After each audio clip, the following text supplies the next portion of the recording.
when you publish a paper, after you've contributed the research to the community, you've reviewed other people's stuff for free, you then have to pay the conference to then actually publish your paper. Here's the biggest kicker, honestly. After you've then paid them to publish your work, if you then want to read your own work You have to pay for that's it been too. published, you got to pay for it too.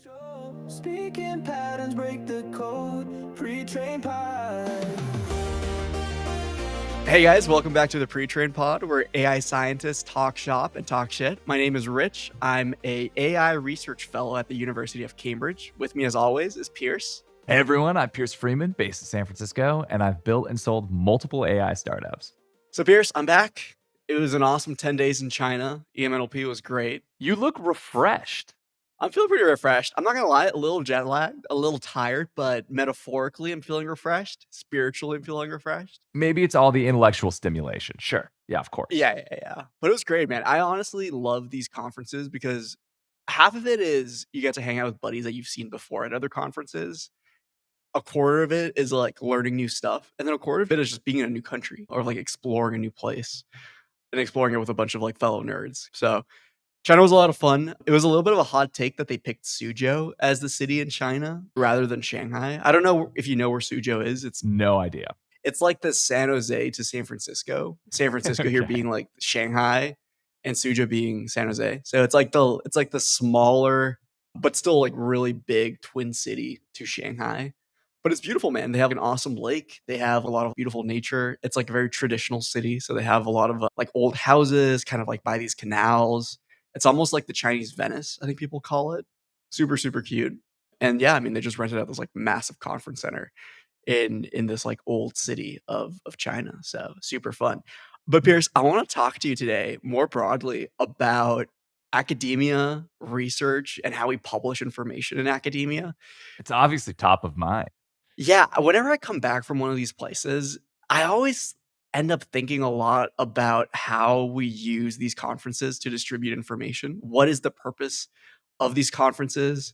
Why do we do them? And for a week when I come back, I'm always kind of thinking broadly about what is the role or what is like the importance of these things, and was my time there worth it? And so today I want to talk to you a little bit about how we publish information in research and academia.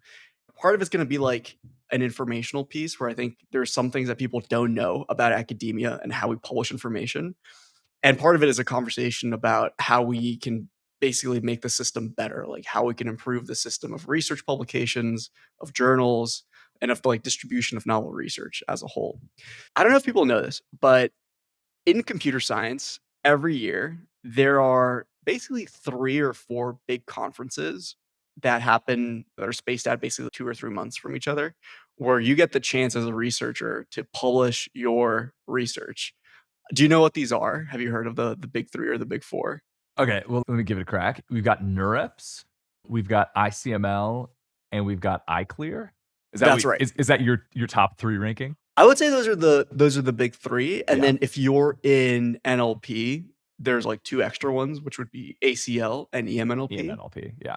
And Isn't then it funny that this triplet phenomenon kind of exists across industries? Like humans really want to put things into buckets of 3. I think there's a Greek word to this effect, which is arguments that involve the use of 3 things to prove a point. But it's like you have this in consulting, you have the big 3 consultancy companies, you have McKinsey, Bain, BCG. You've got the 3 biggest auditing companies. I think it's like PwC, and then there are 2 other ones. Clearly, there's only one that actually matters to me. Yeah. But it really feels like this 3 powerhouse phenomenon. California schools, you've got Berkeley, Caltech, Stanford. Yeah. People like 3s. People like 3s. Yeah. And it's interesting that there are 3 in the world of academia, because it used to be the case that it really was just NeurIPS mostly and ICML. ICLR is kind of a new competitor in this space. Like they've only been around for a couple of years. I think we'll talk about that in a second. But yeah, you're totally right that there are these 3 main ones, NeurIPS, ICML, and ICLR, that are considered like the preeminent 3 places to publish. I tend to publish in the NLP ones actually, just because they tend to be a little bit more focused towards what I do, which is very specific to NLP. But if you're publishing broadly, like any new method in ML, you're publishing like a model architecture or like a new like training paradigm that isn't specific to like NLP or computer vision, you're gonna hopefully publish in one of the top 3. That's your ideal place to to publish. I wanna talk a little bit about these 3 places because I don't think that people really if they're not in the know, they don't really know, like, what these 3 things are, like, how do they distinguish themselves from each other? What is, like, for you, the archetype of a NeurIPS paper versus, like, an ICML paper versus an ICLR paper? Do you have a sense of what these 3 different things are?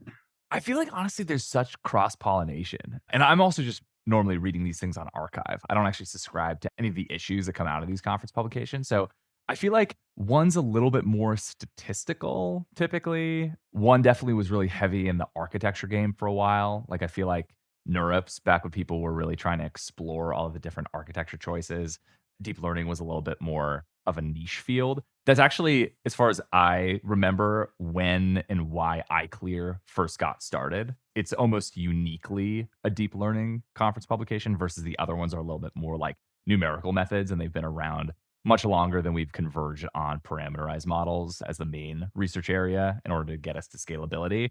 But what's your association with the different ones? Yeah, I think you're right. So if there is one that tends to be a little bit more statistical or mathy, it's definitely NeurIPS. Like NeurIPS papers tend to be very theory forward.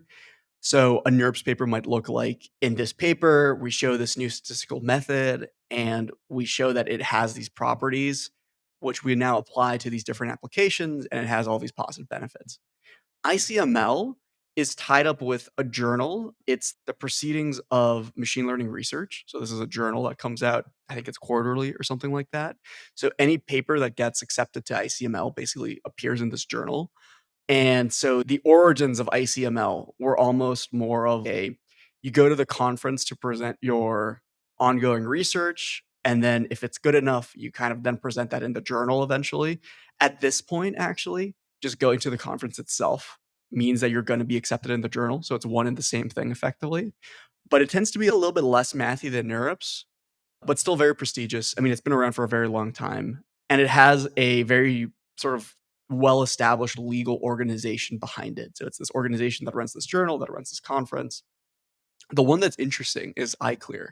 So iClear, ICLR, started only about 10 years ago. So I think it was founded in 2012, 2013 by actually Jan LeCun, the guy from, I mean, famously, who Oh yeah. developed a lot of the computer vision protocols or algorithms that we use nowadays. He was at Meta, and correct me if I'm wrong, but I think he actually stepped down pretty recently, right? Big waves this week. I Yeah, mean, big waves. Yeah, this is fresh off the press, right? This was like this week where he stepped down. So Jan confounded that. I think also with Joshua Bengio, these two are typically considered two of the three kind of like founding fathers of AI. The one that the third one would be Jeffrey Hinton usually. So anyway, so these like two founding fathers create this new organization in 2012, 2013. And iClear, the reason that it's been able to do so well, even though it's fairly young, is because from the outset, it was considered like the most brutal place to publish.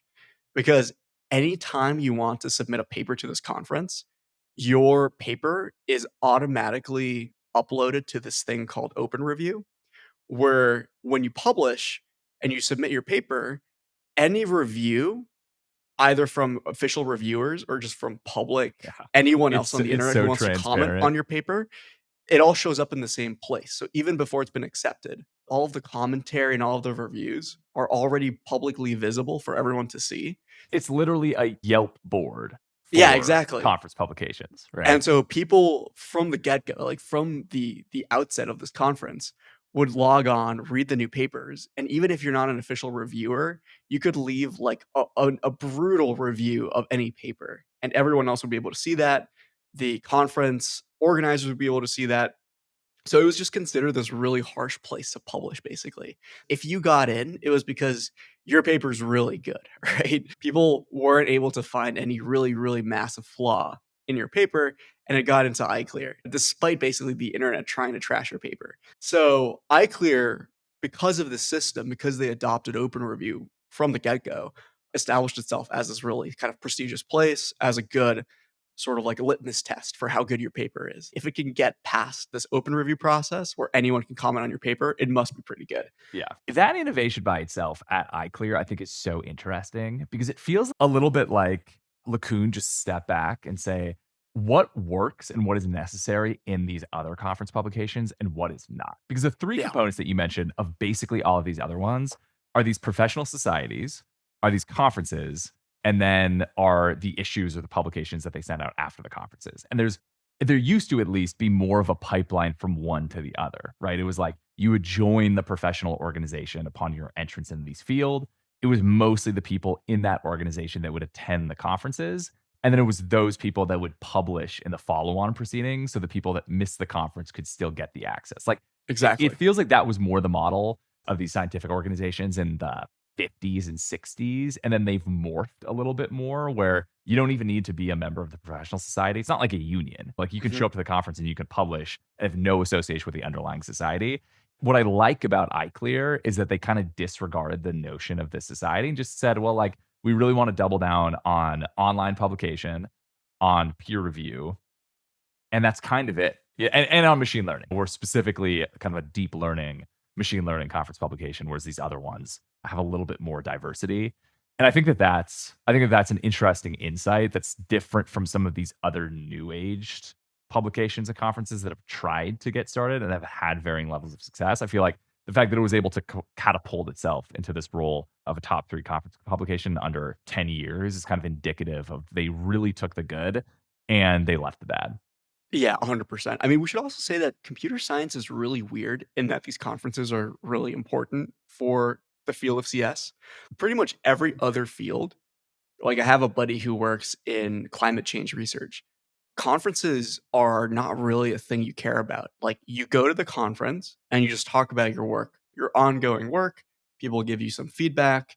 Maybe you present like a half-baked poster.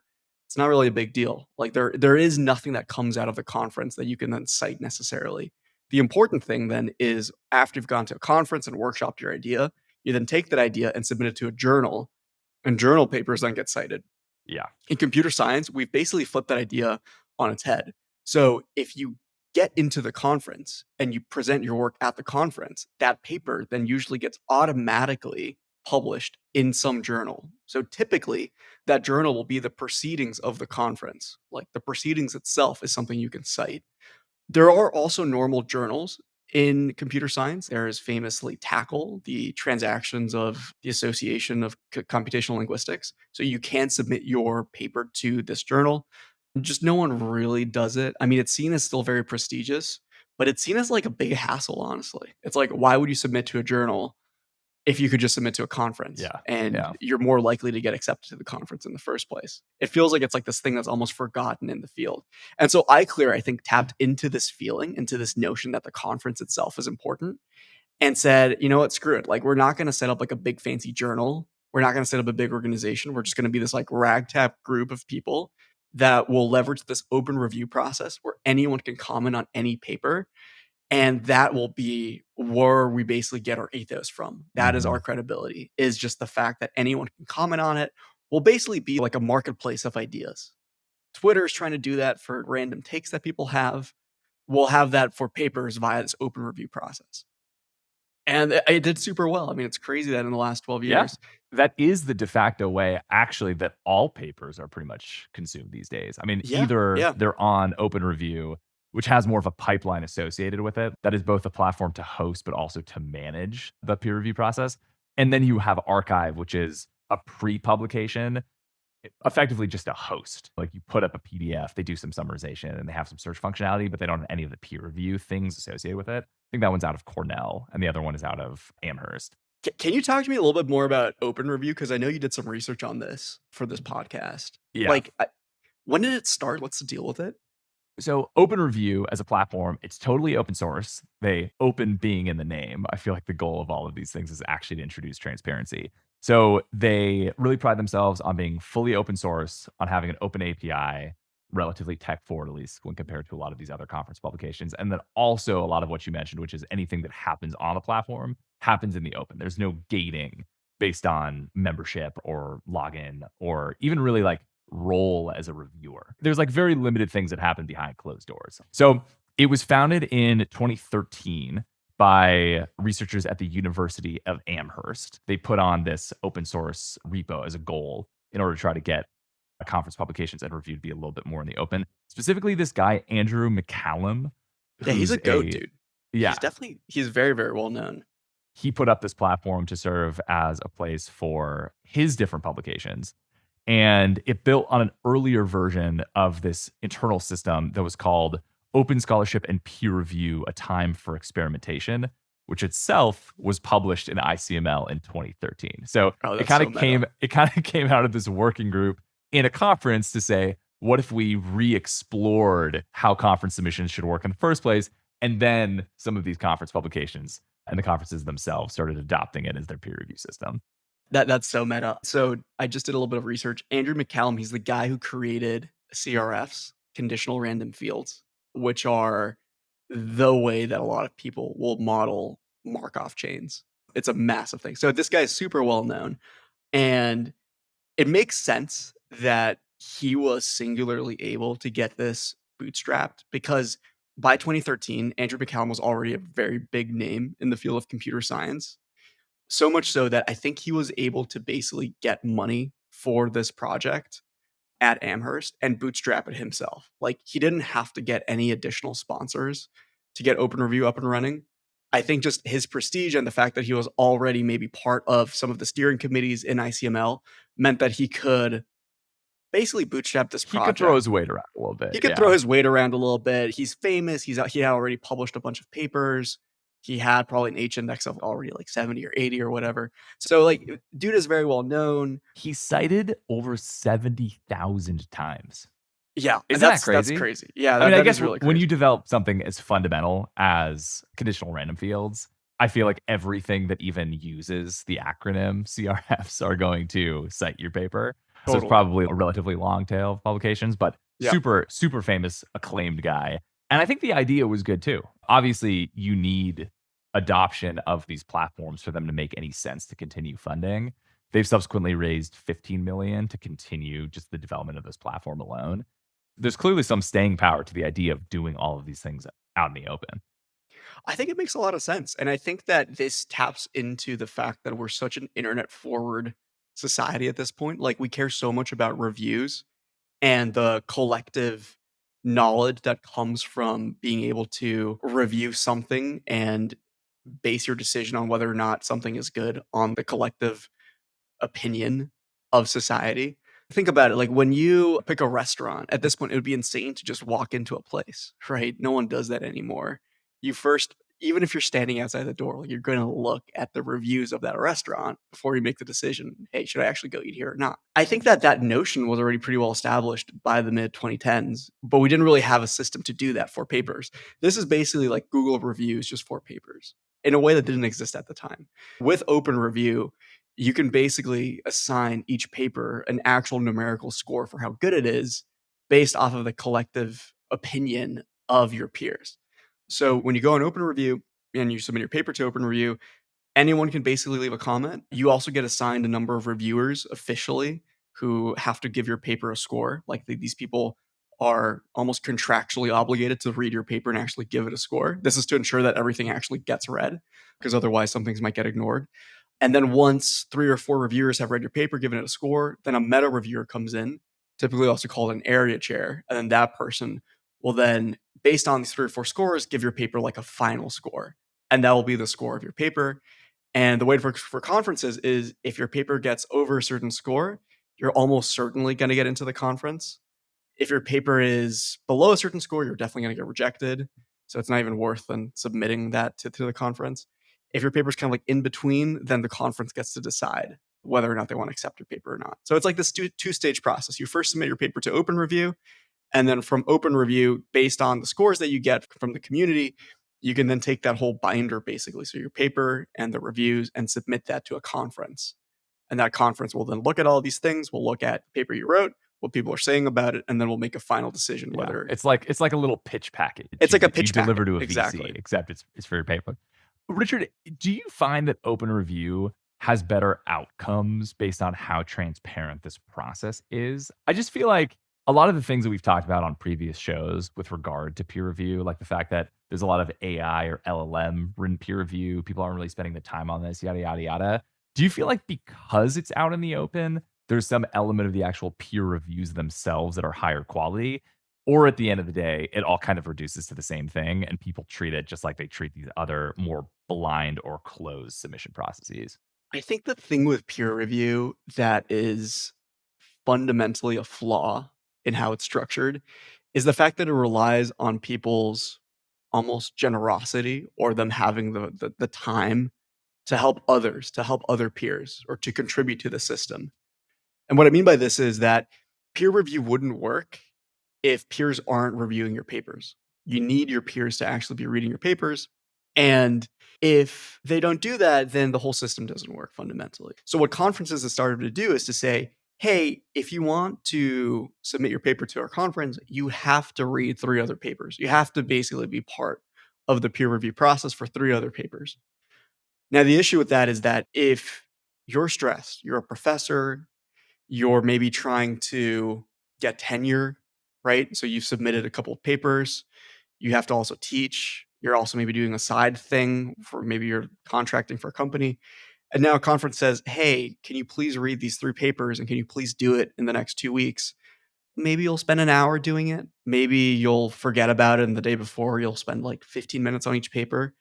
And so the issue here fundamentally is that it feels like you're doing it because you're being forced to do it. And there is no incentive that rewards you for being a good reviewer, right? If you have reviewed a ton of papers and you've spent a lot of time doing really good reviews, helping out your peers, none of that really fundamentally matters to whether or not you're going to get tenure eventually. Maybe you'll get some distinguished letter from Open Review saying, "Hey, thank you so much for your service. Thank you so much for all the hours you've put in." Can't really But take that to the bank. no one really cares about that. It's like a nice little add-on. But the thing that really matters is how many papers have you published and how many influential citations have you gotten on your papers, right? Those are the 2 things that really matter. So peer review feels like this like kind of additional thing that you have to do. Part of you maybe wants to do it because it is nice to be part of this community, but then also a lot of it feels like a little bit of a hassle, especially now that a lot of papers are getting written by AI. There's a lot of bad papers out there. So many folks have entered the field recently that it just feels like people will basically write a paper about anything, right? Like they'll almost just write a paper about how good their day was and just submit that to a conference and hope for the best. So you end up just reading really bad papers and you end up reading papers that are clearly generated by AI.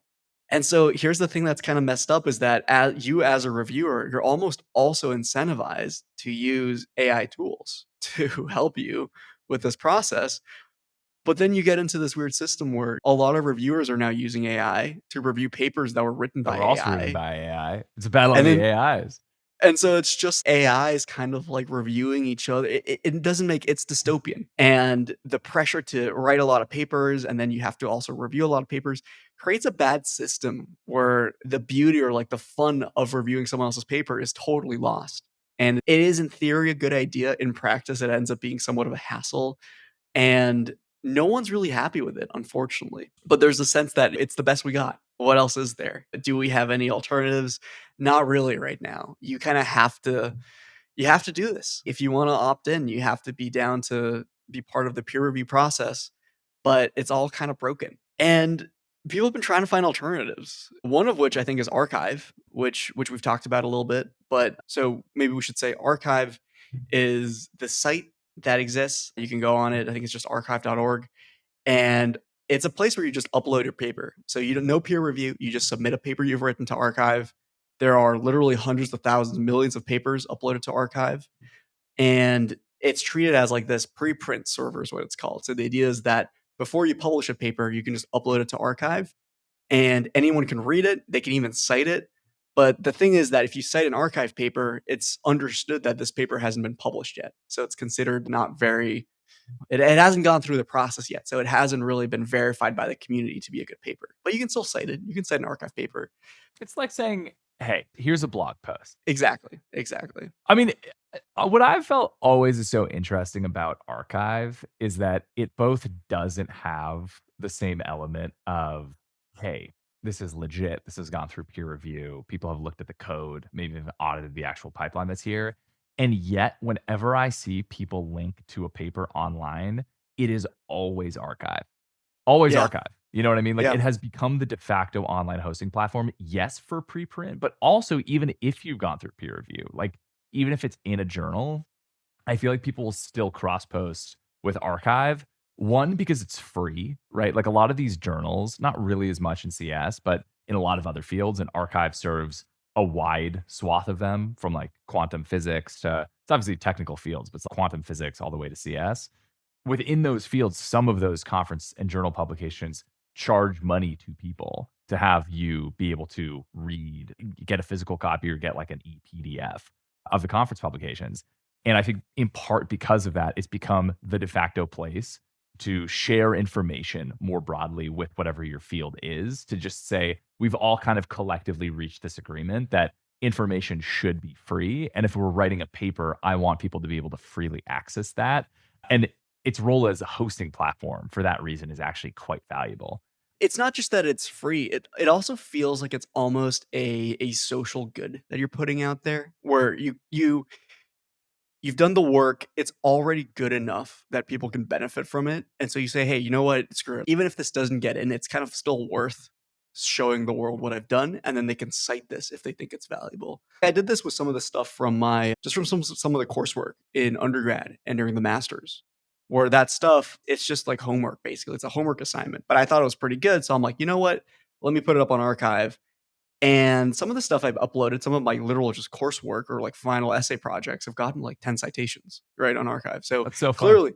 clearly people have benefited from it and have cited it in papers themselves that have gotten into journals, which is kind of funny, right? So even though my stuff I never actually submitted to a journal, papers that have gotten into journals have cited this coursework. And that's kind of cool, right?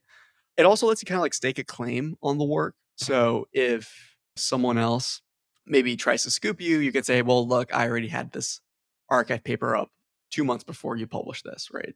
So I'm the OG creator. I can name this algorithm the Deal Martinez algorithm. So there's also that aspect to it.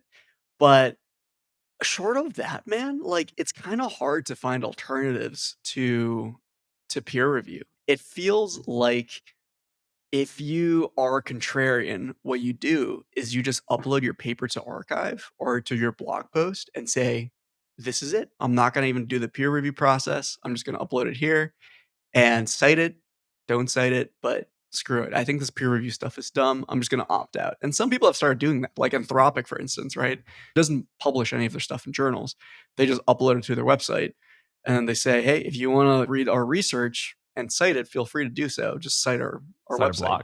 Yeah. And just it's good research. We don't have to go through peer review. One big, maybe fundamental limitation of these hosting platforms is that they all rely on PDFs. It's like the exchanged commodity of everything from OpenReview to archive to whatever. It's all basically text plus diagrams of people converting whatever research they did, compiling their LaTeX, and then just transferring it to a PDF. I feel like one reason, I mean, I'm sure Anthropic just doesn't want to go through peer review is like kind of what it comes down to. I don't know if they want to share all their secret sauce to the point of what they would need to do to pass a pretty cohesive peer review. But I think another part of it that's legit is they just believe in structuring knowledge transfer in a way that's different from what you're forced to do in peer review. It's Yeah, like totally. the standardization of format for conference publications is very useful because it makes sure that every time that you open a publication that's been submitted to iClear, it's in the same format. I mean, at this point, I feel like I could close my eyes and draw the CS submission format just because I've seen it so many times on archive and written so many of these like 2-column papers. But there's no reason why it has to necessarily be like that. It is just a feature of the overall process to have things standardized so that people know what to expect. I think what I like about people breaking that mold a little bit, distill.pub was also a big one of these alternative publication platforms where you could include diagrams, you could embed JavaScript, you can make it interactive. I like these explorations around different ways to publish that aren't just in the conventional PDF format. I think it's telling that all of them have failed. There was this other one, the Peerage of Science. I don't know if you spent much time engaging with this. Are these the Norwegian folks who Yeah. tried to do this? Yeah. Yeah, wait, exactly. say more about this. I actually hadn't really heard about them before. So I was doing a little bit of research for this episode, and I stumbled upon these guys too. They're now defunct, so there's a reason why we haven't really heard of them. But they were trying to get started in the mid 2010s. I think they were founded in 2011. And the thinking was, okay, the peer review process sucks for a lot of the reasons that you mentioned. could we develop a more robust system for peer review? Can we introduce some algorithms to maybe detect the legitimacy of each individual person or review? And there'd be some like net aggregate score. They had a lot of very creative ideas, including the business model, where they were trying to make this three-sided marketplace, basically, where you would have like sponsors that were backing the overall effort. You would have people submitting their papers, and then you would have people reviewing. And all of those parties were kind of incentivized in different ways. It was free for scientists to use, but obviously these publishers would have to pay them for access to be able to get the publications and then publish them. I think the idea was maybe ahead of its time, or maybe just couldn't quite reach the market dynamics that they would need in order for this three-sided thing. It also wasn't backed by any central figure Yeah. within one field. I was going to say, because it's hard to bootstrap these things unless you're basically part of the steering Already committee famous. of one of Yeah. these conferences. Yeah, where you can say, Totally. no, we have to do this thing now. Yeah, so they lacked the independent name ID. Like, unlike all of these other efforts, I couldn't name you offhand without having done the research who started this effort. That bodes poorly. The other thing too is it was focused on the whole scientific community, in that way a little bit more like Archive. Whereas I feel like the most successful of these efforts recently have tried to get adoption in one domain before branching out, like OpenReview focusing just on ML, or like iClear focusing just on deep learning. I feel like if you have that niche and you can establish yourself as, we are small, we're still getting started, but we are the preeminent publication that's going to really scrutinize reviews that are in this one field. I just think it's easier to get people talking about you than it is to say, we're just a generic scientific hosting platform. Publish your stuff on here. And I think why they failed was they just couldn't reach the critical mass of people saying, this is worthwhile to do. And if you don't have scientists that want to do it and they just go straight to the conferences, the publications are never going to adopt the tool. Mhm. And then the whole thing's going to fall on its face. The other problem that they had, which I actually think is something good, is that they wanted the publishers to pay for the use of this system, I believe, or even that the publishers incur the cost of publishing these papers. And I think that that's good, actually, because currently the way that the system is structured is actually so messed up. I don't know if people know this, but when you publish a paper, not only do you have to do this peer review stuff for free, and you're obviously doing your research effectively for free, right? You just publish this research out into the wild.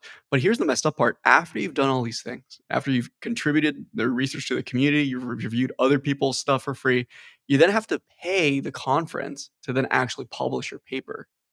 And then here's the biggest kicker, honestly, is that after you've then paid them to publish your work, if you then want to read your own work You have to pay for that's it been too. published, you got to pay for it too. How is that okay? If anyone should be getting paid, it's obviously you, right? Someone should be paying you for your IP. Instead, you're giving it away for free, and you're actually paying them to take your IP for you. And these companies are also crazy litigious, Yeah, right? Wasn't there that that's whole true. situation, like big lawsuit 15 years ago about just downloading copies from these conference publications? Which, by the way, it's not like they inherited the copyright to your work. Like, the original authors themselves still keep the copyright. It's literally Right. just the distribution mechanism that's kind of owned by these conference and journal publications. And if you email any author on any paper, my experience has been they'll send you a PDF for free. I mean, they're happy to do it. Yeah, of course. It's on their laptops. Who Yeah, of cares? course. Yeah. And again, they gave it away for free. They had to pay Right. actually to get it published. Right. So yeah, on the receiving end, the fact that they're still the arbiter, and it's also not cheap, isn't it? Like $50? Do you want to guess how much I paid to go to this conference? No, Oh, not in to my guess how flight much or you my hotel. paid. I was Yeah. estimating how much to read. Well, What are guess these how much papers? I had But- to pay for the registration fee to this conference. Well, you still have an academic affiliation, so that drops Sure. costs a little bit. Sure. I think the corporate prices are like in the thousands. So I'm guessing you probably paid like 500. Yeah, it's about. I think I paid like $600 Okay. in my registration. But And if I excluding hadn't- flight, excluding lodging, excluding Exactly, food. Like, that's exactly. literally That's- just to get a lanyard. That is the cost, more importantly than getting a lanyard. It's the cost of actually getting it published. If you don't register, your paper doesn't get published. Even if I don't go, right? It just cost me $600 to get this thing published. And then, as you said, yeah, I mean, obviously, then if you actually want to attend, there's the cost of your flight, which can easily be $1,000. There's the cost of a hotel for a week, which can be another $1,000. So attending one of these conferences, the cost you bear can easily be on the order of many thousands of dollars, which begs the question, like, is it worth it? Are you getting $3,000, $4,000 worth of benefit from going to these conferences? I think it's hard to say. I think if you go to these conferences because you want to have the chance to meet interesting researchers, hang out with people that you otherwise wouldn't be able to hang out with, talk to interesting companies, like, yeah, I mean, who knows what the opportunity cost there is? It could easily be way more than a couple $1,000s. If you're going to just read papers, if you're going for the ostensible reason that you go to these conferences to learn about research, you can do that online. You don't really actually get that much benefit, I think, in terms of new knowledge gained in the traditional sense, because if you want to read the papers, you can read them afterwards, and you could probably read them much faster than looking at a poster for a couple of minutes, right? You can skim the abstracts really easily. So it's interesting. I think the benefit you get from them is actually very different from that which is advertised by these conferences. Mm. And companies rightfully like OpenAI and Anthropic just feel like it's just not really worth it. We're so famous already. We can just publish things on our blogs. We don't have to pay all these fees that normal researchers pay in order to publish and get their work disseminated. We can just upload it to our blog post and tweet about it. And that'll serve the same purpose as the goal that a lot of researchers have when they go to these conferences, which is to publish their work and get their name out there. So, And frankly, I think they're right.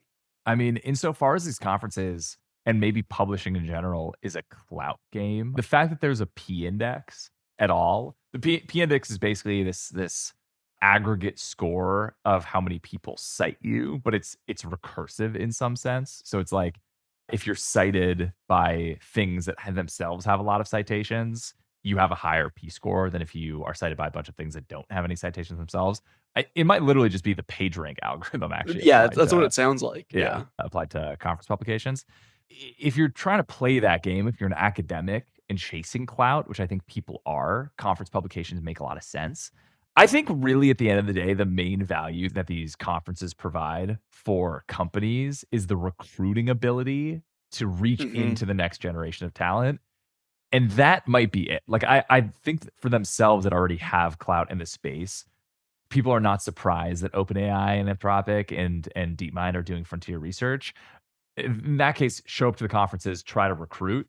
But for the rest of that, you already have the identity. I think you can just rest on those morals. 100%. And I don't know if people know this, but about half of the revenue that's generated by these conferences come from participants. The other half come through sponsorships with companies. And here there's different tiers. So if you want a booth, you maybe have to then price into the platinum tier where you pay 500,000, 250,000 to have your company listed as a platinum sponsor. And there's different tiers. There's usually 4 or 5 different tiers. The top tier will always be Google, Apple, these sorts of companies. And those companies are clearly doing it for the purpose of recruiting. So these booths will be, frankly, just opportunities for participants to hand in their CVs and then for that to be added to their pool of applicants to these companies. I do wonder though what companies get out of it who are sponsoring this at a lower tier where they don't actually get access to a booth. Why do it in some sense? And I imagine that even just saying, "Hey, we sponsor research," is maybe also a way for them to get either more funding from investors perhaps, or also in maybe Or getting that'll attract some people. I mean, that's a maybe it'll nice thing to attract some say. folks. Yeah, Yeah, during exactly. your HR pitch when they try to close some candidates.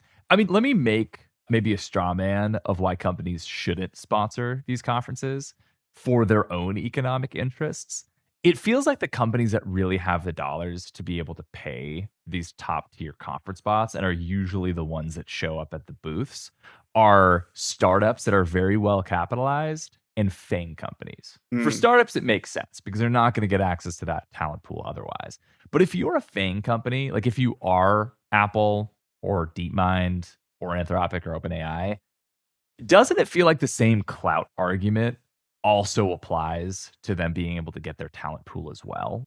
I guess my question is, who is the candidate that they are able to lock in at iClear or ICML that they were not otherwise going to be able to get via just that candidate submitting their CV online, or having outbound recruiting to people who have conference publications within that conference cycle. If you are an academic and you get an email from recruiter@apple.com, you're probably going to pick up that email, no?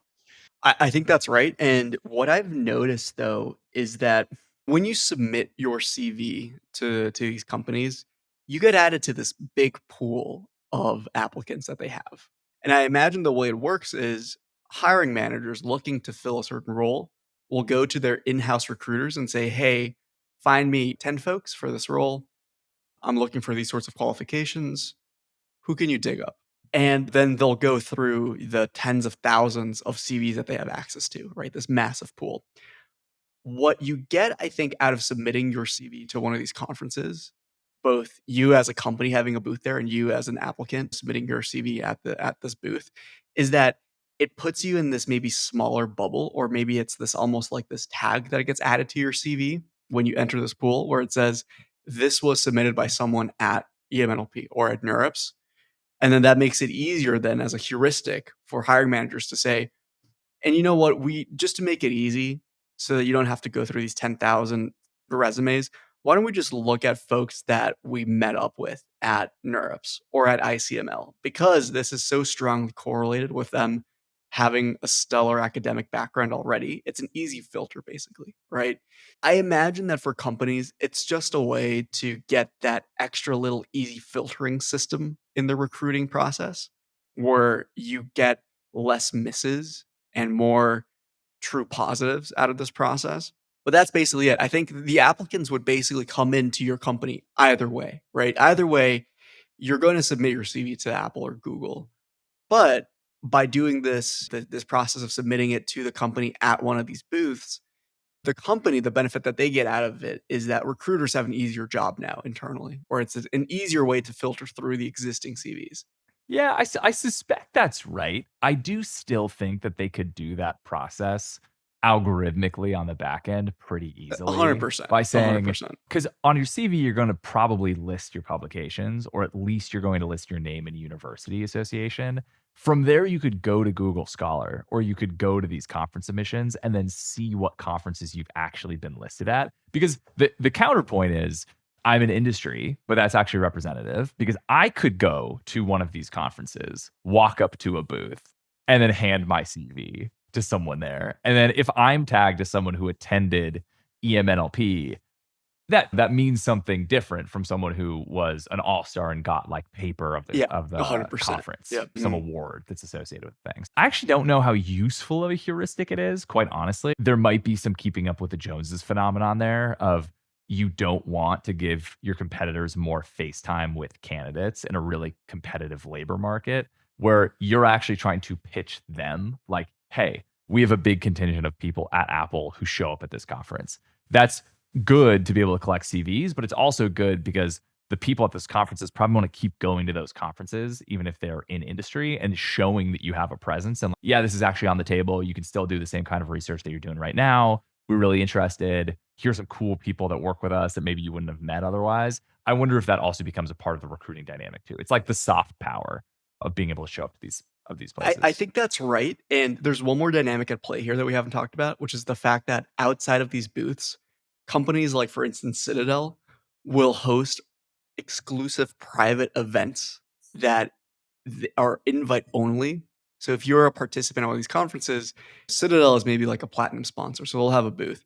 But in addition to that, maybe 50 or 100 people at this conference will get an invite from Citadel to go to their private event. So I went to their one in Miami, and so they'd rented out this like basically this restaurant that was like at a pier. And then along the pier that was owned by the restaurant, they'd set up basically little stations where chefs were cooking Kobe beef, Oh my God. Chilean It's like salmon, a nerd carnival. caviar. Yeah, and so the idea, clearly what they're saying here is, look, all you fellow nerds, you could work at Google, you could work at Apple. We selected the best of you to show you a taste of luxury. This is what Citadel The gives you, good right? You're life. gonna this is Finance. finance is where you'll get to do interesting work, but most importantly, you'll make the big bucks, and this will be your day to day. Eating caviar, by this like beautiful restaurant next to the pier. And it's a recruiting tactic, right? It's a way of basically saying, this is what our company stands for. This is who we are. We want to pitch you who we are because we're really just looking for one or two really stellar game-changing applicants who could make a big difference for our company, right? These are folks that maybe might make 5 or $10 million. If we can find that one person that can really generate a new algorithm for us or make a big difference at our company, that's worth it. We're looking for the creme de la creme here, and we're betting on the fact that we think that the creme de la creme will be at these conferences. So that is another dynamic also at play here a little bit by these companies.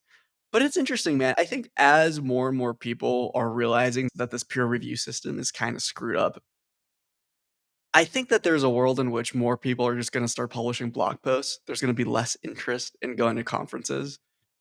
And then as a result, less sponsors will want to go, less people will want to go. It'll be kind of like a negative cycle a little bit, right? The existing status quo has been established because both parties so far, both sponsors and applicants and normal researchers feel like it's still a good marker of prestige to go to one of these conferences. But as that starts disappearing and fading away, then I think some of these blocks will start tumbling, right? And the existing status quo will eventually change. But who knows? I think the interesting thing will be to look at what are the other successors to these conferences, what that world would look like. Maybe it's publishing just the paper on archive or doing the model of that Anthropic's doing where you just publish a blog post. That's possible. I know you'd looked into some other stuff like what cryptologists do and biologists do. I think it looks a little different, right, in those fields where peer review isn't as well established. Can you talk a little bit about that?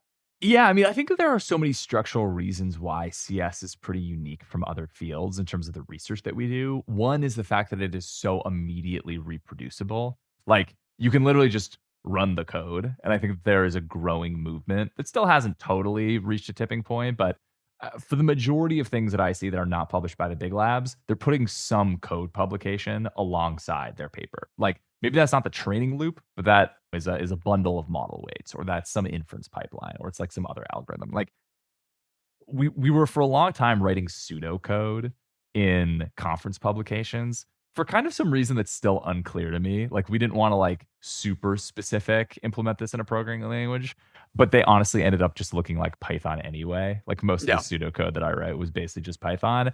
I think people have now started just including Python snippets within their conference publications, and totally. we've Mhm. collectively agreed that actually probably makes more sense than just strict pseudocode. So I was really curious what other types of industries do that are a little bit less different vis-a-vis really this corporate sponsorship angle specifically. Because I was kind of trying to tease apart, why is there such a lopsided amount of funding that goes into these really top tier ML conferences? And I'm pretty sure it's just distills down to the same thing that we were talking about. It's just a really competitive labor market, and they're trying to pitch candidates more than candidates are having to pitch them. In cryptology, which, maybe niche, but you also figure really relates to cybersecurity firms, relates to blockchain. There's clearly, I'm sure they would hate that I said that, but there's like clearly some like industrial interest in cryptology now. Sponsorship levels are 5K to 50K at the very like top, like Mhm. platinum tier of a booth sponsorship. That's nothing for a company. I mean, that's just charity. That's a tax deductible donation, Totally. really. Yeah. It doesn't even have to come out of the recruiting budget. Typical industry sponsors are still the big names too. It's Google, Intel, the NSA probably have slightly smaller budgets for recruiting, but they definitely have industry sponsors.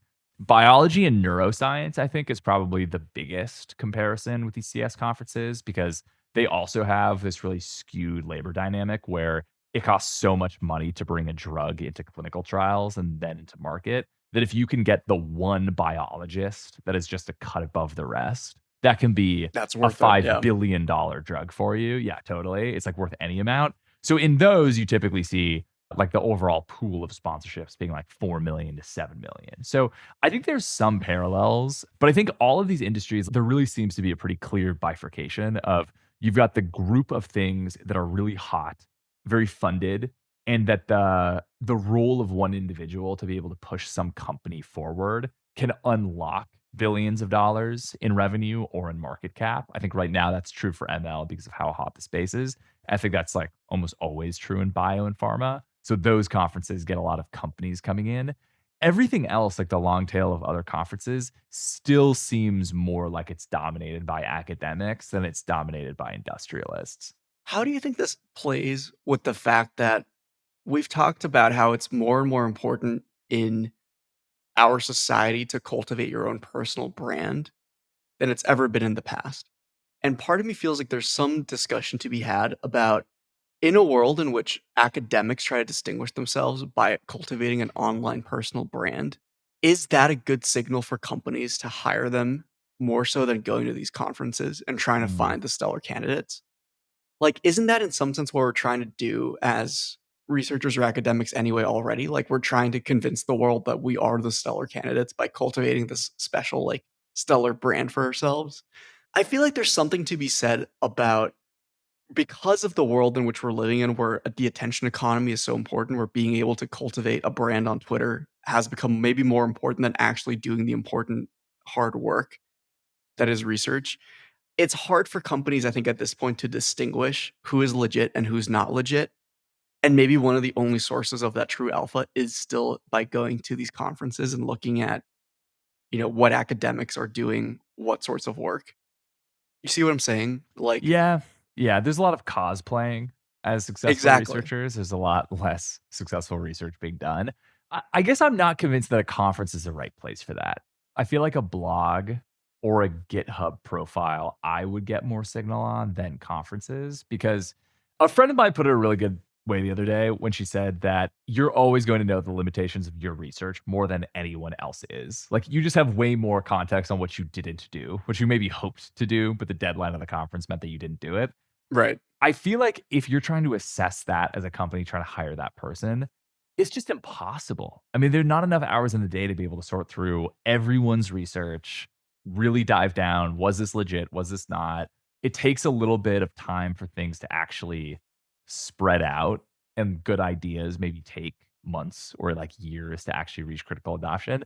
So I don't know. I think that there's a part of me that would say the signal that you can get via other means maybe is actually just a higher quality signal in some ways. If you are obviously if you have people to vouch for you, like the people that have worked with you really enjoy collaborating with you and they say Richard always has really good ideas, like Right. things pretty out of left field that actually end up being pretty interesting to focus on.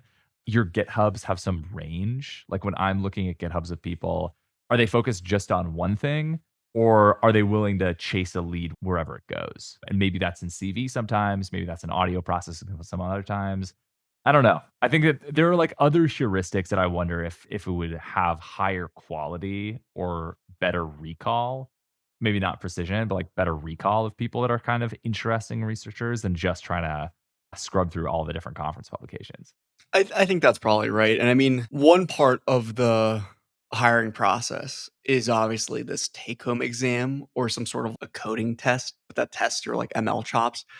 I feel like that tends to be the thing that really makes or breaks whether a candidate gets hired.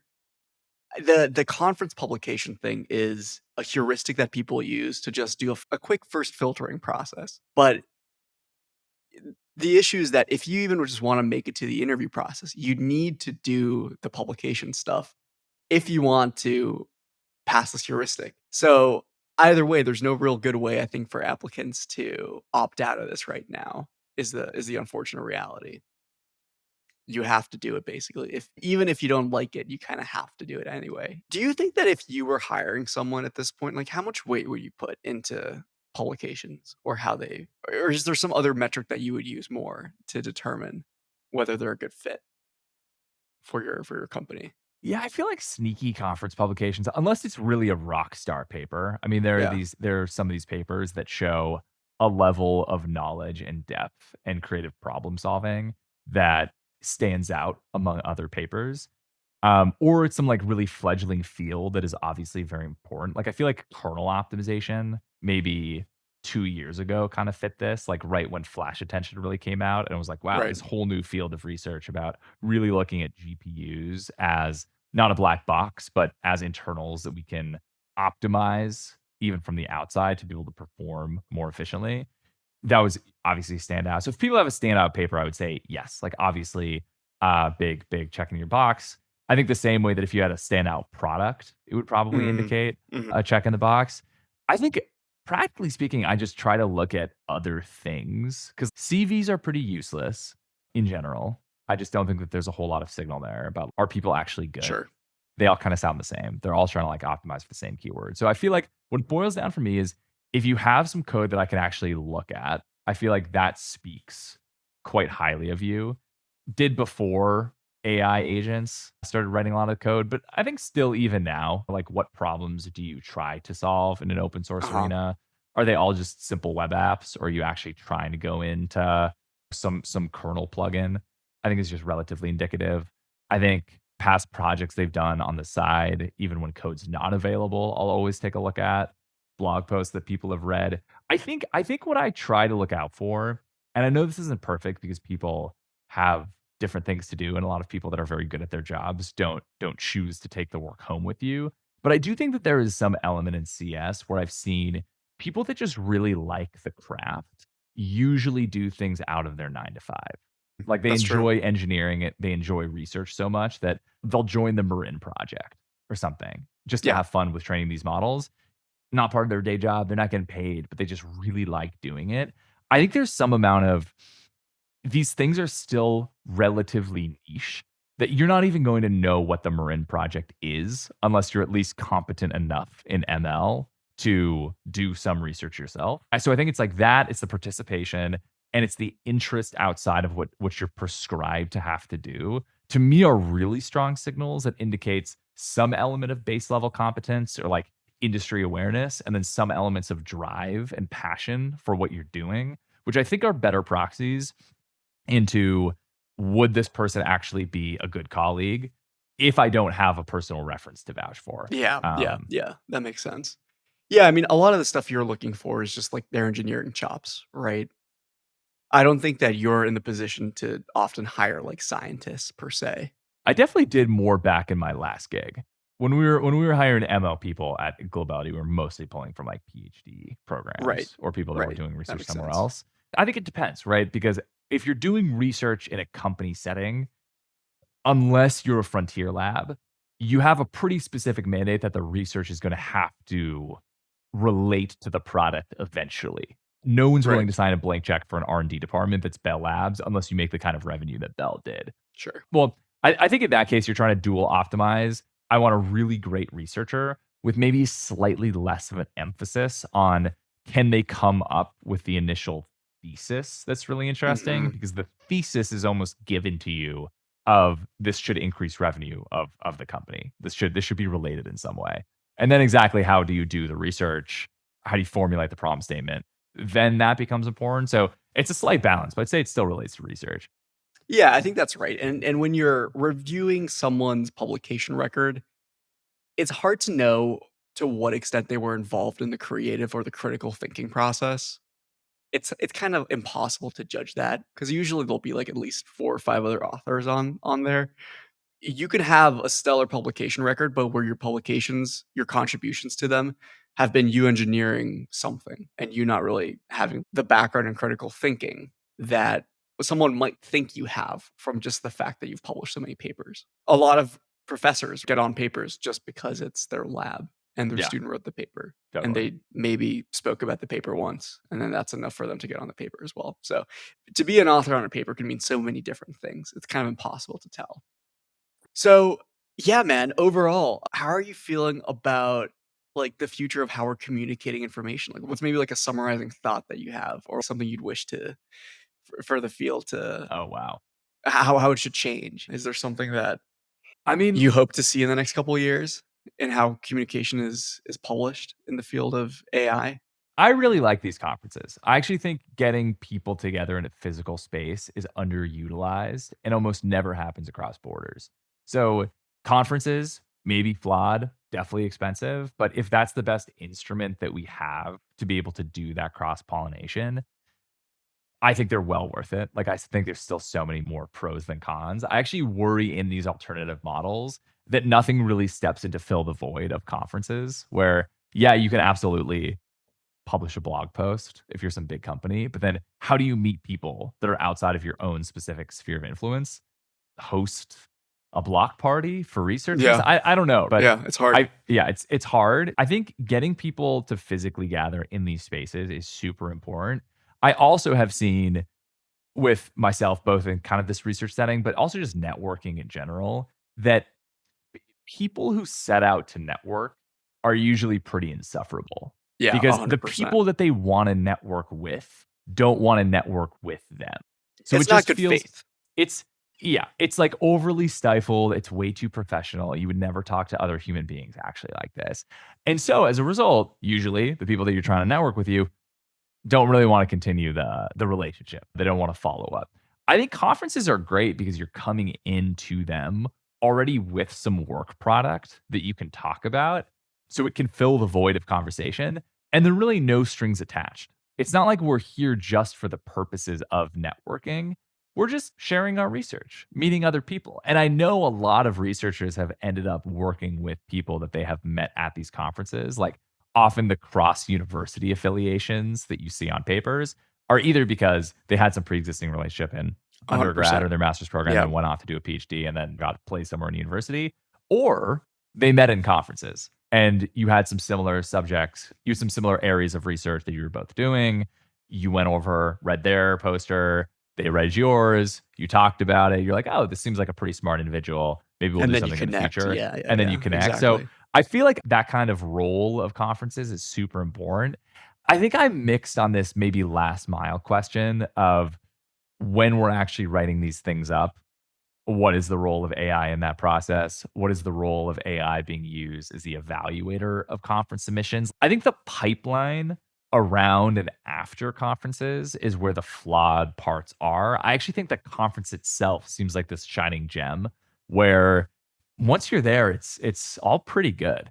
I think that there's a lot of different types of conferences, and there's a lot of different types of folks that attend these conferences with different intentions. I think you're right. If you can find someone at this conference who has this intention of meeting people, talking about their work, that's great. That's awesome, and you're gonna have a great time. My only concern is that there's increasingly a lot of folks that go to these conferences because they want to just talk to the companies, Mm. or they want other folks to just cite their research, because citing the research is a way to get their H index or their P index up, right? So even though these conferences can feel like these like pristine, beautiful environments where just academia can flourish, there can still be some dynamics at play that can feel a little icky or that can feel a little like social climby. So if you can Just find don't be the guy or gal who networks. That's what it comes down to. maybe Just don't that's the do trick. it. Just don't do Exactly. it. Yeah. But we have to figure out some way to fix the peer review process because Yeah. fundamentally, I think that's like the biggest detractor that's going to make this whole system collapse. These It's a good conferences are point. built on the prestige and the ethos that comes with the fact that your peers think that your paper is good.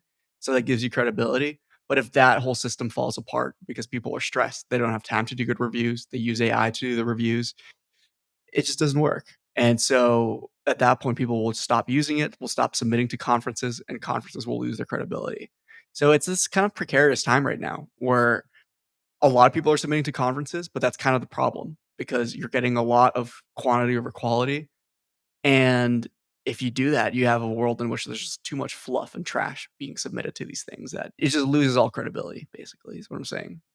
I don't know, man. I think we're living in like an interesting time right now where what a conference is and what the purpose of it is going to change in the next 5, 10 years. And the way that conferences used to be, I think, are going to become more relics of the past. I don't think that that's going to really exist into perpetuity. Like already, these conferences are behemoth events where 15,000 people attend. At the current growth rates, that would mean that in the next 10 years, we would have 50,000, 100,000 people attending these things. No, no way. There's just no way that can persist. Like those growth trends have to change.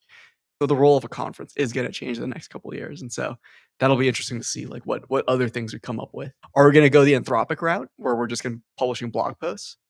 Or are we actually going to end up like renting out full towns where we can host 100,000 people? I don't think so, but Take we'll over see. Miami. Exactly. I heard from a physicist, they had some conference in Vegas. I mean, Vegas being a pretty popular conference Yeah. destination. And apparently it was the worst weekend in Vegas history because it was all of these physicists that just knew the odds and were like, oh, like I'll splurge, I'll put down like $20. And then they lose at a roulette. They're like, all right, I'm done. I had my Oh, yeah, fun. yeah. They were never invited back. The professional society was never invited They're back like, to "What the Vegas. hell? These people are too Yeah, smart." totally. They Yeah, were just blocked. exactly. They were like, well, that's an absolute just money loser.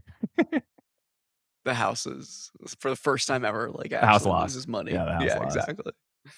Well, anyway, buddy, thanks for hearing me out. This was fun. I feel like this conversation topic honestly doesn't get discussed enough in a way that I think is level-headed. I think people will get Mm. really mad at conferences on Twitter for very valid reasons, but it's hard to actually, I think, get conferences to listen or have some very level-headed take about these things, because if you're in this world where conferences are like these make or break things, you can get so frustrated at these conferences, and having a space to discuss these things, I think, is super important. I wish there was like some way to write some meta survey of conferences and have that submitted to these places where like they can take the feedback into consideration when they for preceding years. But no, it's fun to talk about these things, and I know that this isn't really your world very much anymore, so it's always fun to just like, get your takes on it as sort of like an outsider. It's good to be reminded. I do quite like conferences. I think I like academics.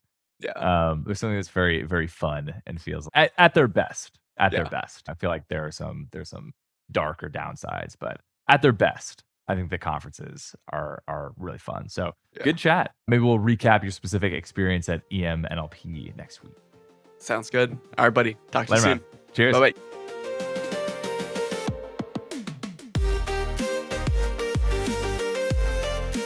And so I found this one place that was mom and pop store. The Michelin Guide said that it'd been in this family for 200 years, right? But that it was like a little It was hole in like the wall. founded in the Ming Dynasty. Basically. But it was like, but Survived the basically, cultural. and it said this, they were Yeah. like, it's really hard to find. Okay. Good luck. That's kind of like what they said. The hardest place to find it. It was literally a hole in the wall. They were right. As in, you effectively had to crawl through a little hole in an alleyway, turn right, and then there you'd see this place. It's literally just like an elderly Chinese woman. I like told her what I wanted. The most amazing meal of my life, dude, by a mile. I ordered like maybe 4 things, way too much food. It was amazing. It's very polite to call everyone auntie in Chinese, right? And that's like an immediate unlock. So as soon as you do that, you basically get everything on the menu, like 50% off. And so when I'm ready to go, I'm like, can I see the bill? A part of me is, look, if I have to spend $30, $40, it's not a big deal, right? Like this thing was incredible. In London, this would have been like a 150-pound meal. You know what I mean? I kid you not. It was $7.50 for 4 dishes, like 2 drinks. It was insane, dude.